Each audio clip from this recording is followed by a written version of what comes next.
Hello guys, in this video I will show you how to open Microsoft Edge browser in Windows 11. So click on this search icon and here type Edge. So if you installed before Microsoft Edge, so you will see this icon, open it.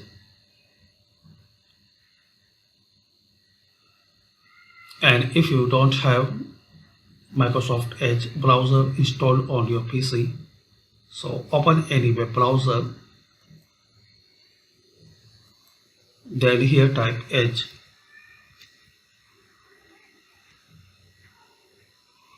Open this first link, download Microsoft Edge.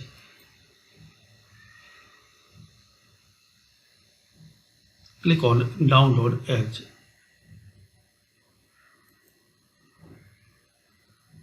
You can select Windows 11, 10, 8 or 7, and there are some more options.